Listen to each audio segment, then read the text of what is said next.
Hey guys, so ito yung ating pangalawang vlog. So ngayon, actually pangalawa na to kaso yung first vlog natin is Bisaya content. Kasi nag-practice pa lang tayo, medyo naiilang pa tayo sa camera. Buksan lang natin para medyo may ilaw tayo kasi maitim tayo na tao. Stop it. Get some help. So ayun, punta tayo sa farm guys. Visit natin yung farm. Tara, di naman masyadong malayo dito. Seatbelt lang tayo kasi maya mga 4 kukunin ko yung anak ko doon sa school. Ayan, punta lang tayo sa farm. Let's go. And guys, so nagsimula tayo magmanukan 2 years ago. And then nagsimula tayo sa 20 heads hanggang lumipat ako doon sa likod ng bahay namin. And then eventually after a year ata, decided to expand into a farm.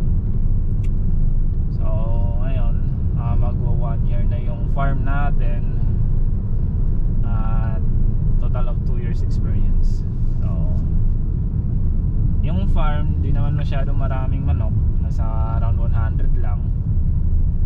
Kasi binibenta natin as much as possible na pwede na ibenta. Kasi malaki yung gastos pag pinaparami pa natin. But we're planning to have more layers soon. So ayun, I'm planning for 200 heads of layers. Pero sa ngayon, ubusan kasi yung hatch ko. Naubos yung hatch, kaya wala muna. Siguro sa mga June na hatch na siguro ako mag-prepare ng materials para sa layers natin. Pero sa ngayon, benta muna natin para makabawi tayo konti. Yan, so tara, punta tayo sa farm. Meron pang nag-overtime Uy, anong ginagawa nyo? Oh my God! Wow!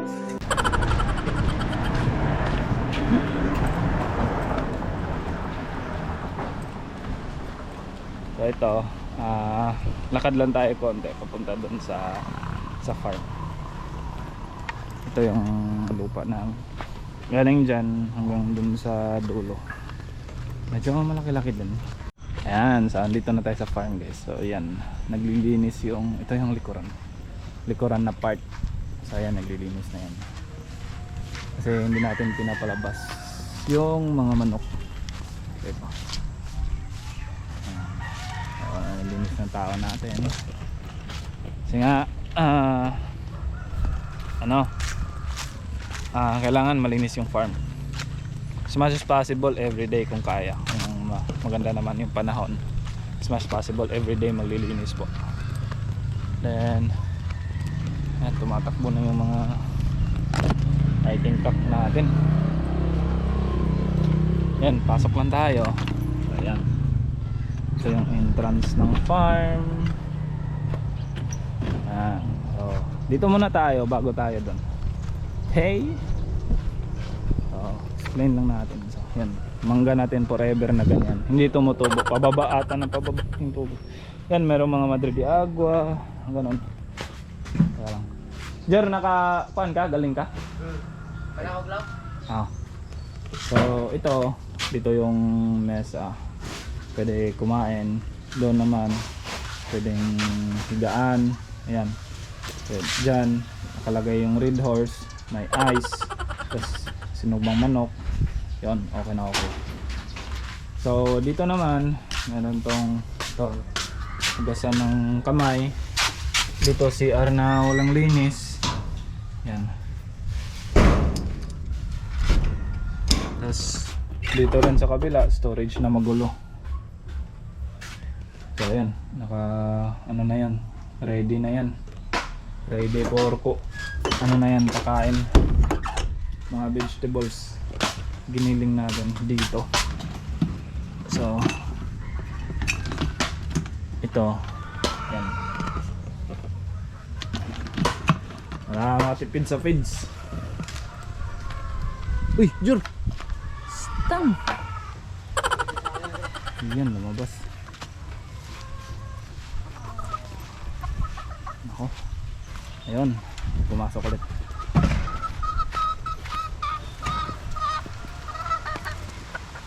Ito yung mga pack natin.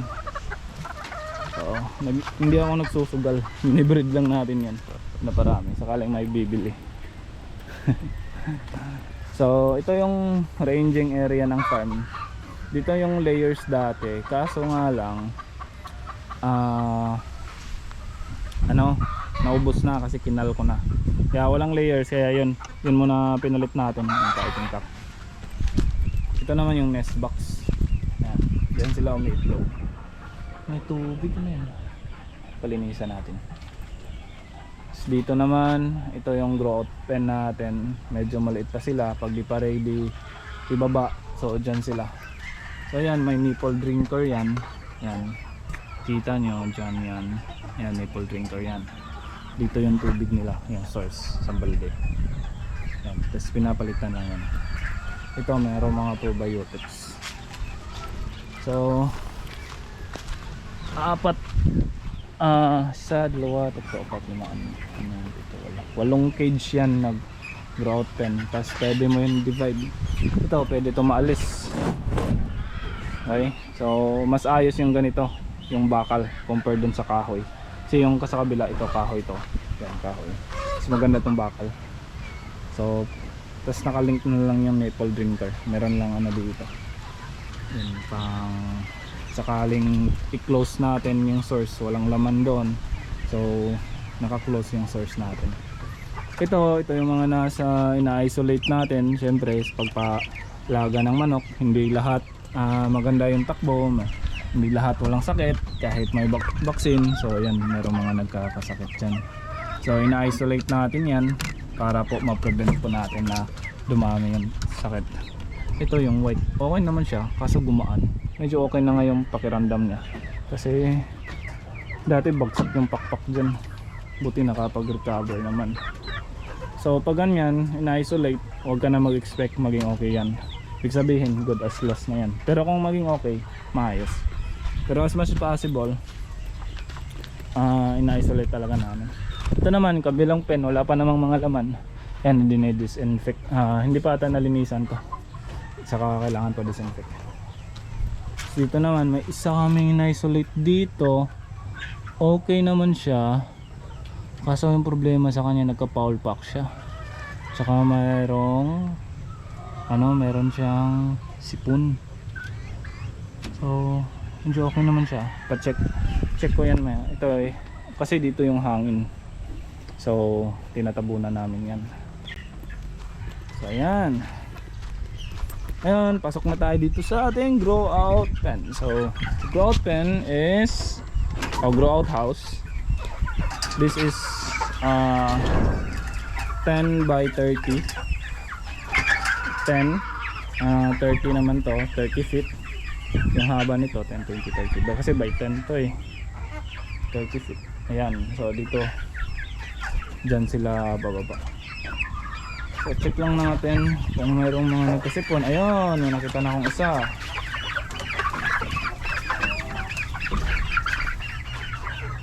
May nakasipon na nga. Isa.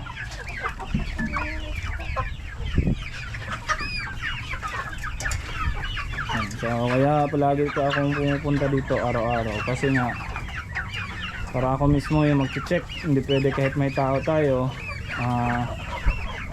pinapaasa na lang nila. Babuti yung yung mga Rhode Island Red natin. Ayaw talaga mag-check. Ayan, dalawa. Ayan o. Ito.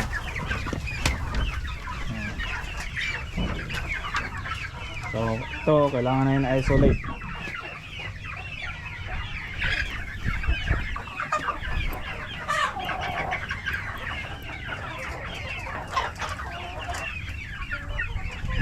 Tatlo ata kailangan natin isolate dito.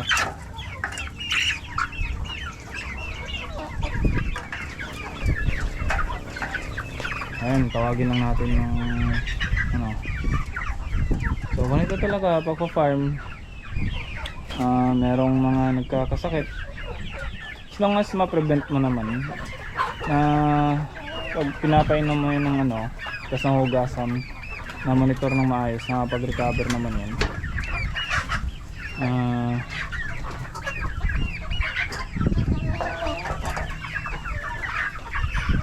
Ayan, medyo dumami na sila. So lahat dito for sale po to.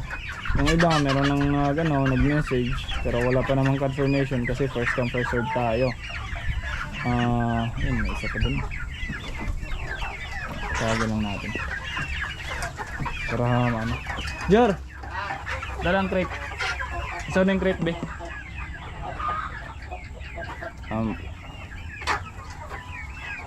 Isolate dong. So ito, nililinis to araw-araw. Dito yung ano nila, kalat nila. Diyan. Inawalis lang yung mga yung mga balahibo. Araw-araw.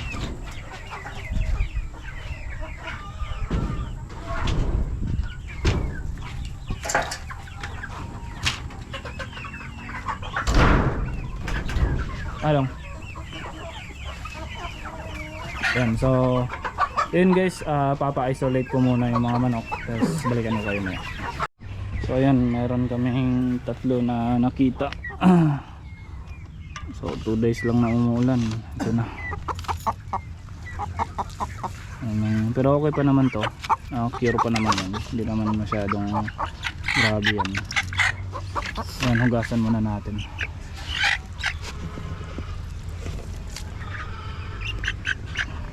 Ay ka lang. Ako na. So kailangan dito inayin na gamo.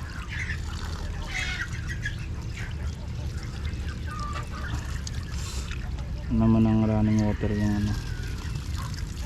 Tapos pisahin mo yung ilong nyo. Ayan. Ayan. Ayusin natin yung camera kasi tagilid eh. So ayan, pisahin mo lang yan yung lumabas yung sipon.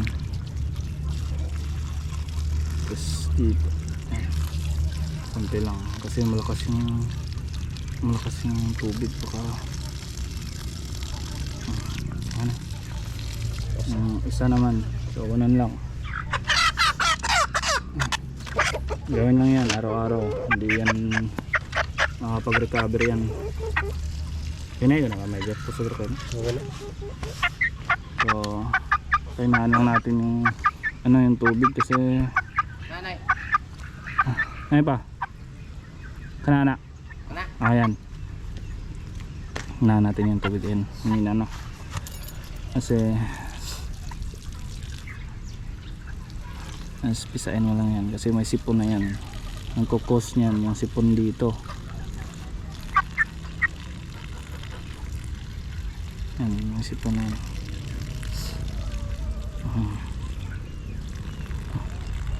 Pisilin mo lang yan. Pag-recover pa yan.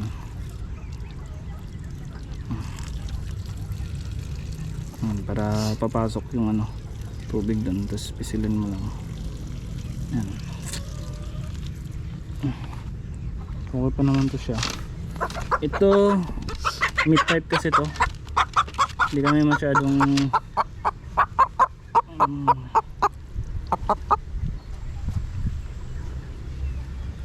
ginagawa dito. Ayaw.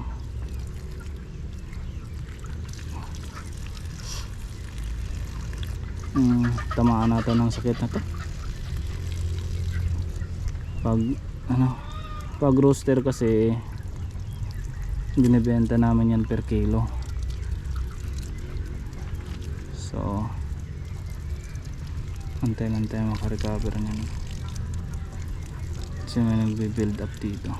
Tsaka check nyo rin yung bunganga dyan sa ilalim kasi minsan may nagbe-build up dyan. Parang kulay yellow. Ayan to. Isolate lang natin, makapag-recover to. Medyo payat siya eh. Madagdagan yung timbang. Goods na, pang pulutan na to.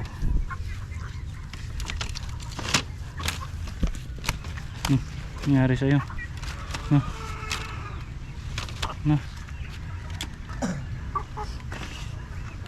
Berberat.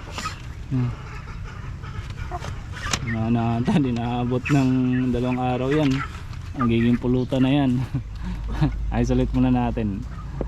Pag hindi yan naging okay, wala na, pulutan na, matik na yan. Pero ganun talaga. Kasi kailangan na sa manukan, kailangan na tayo. Magaling tayo mag-observe. Tumawag na ako, pakuha na yung anak ko. Kaya lang. Yon, so okay na yung mga manok natin.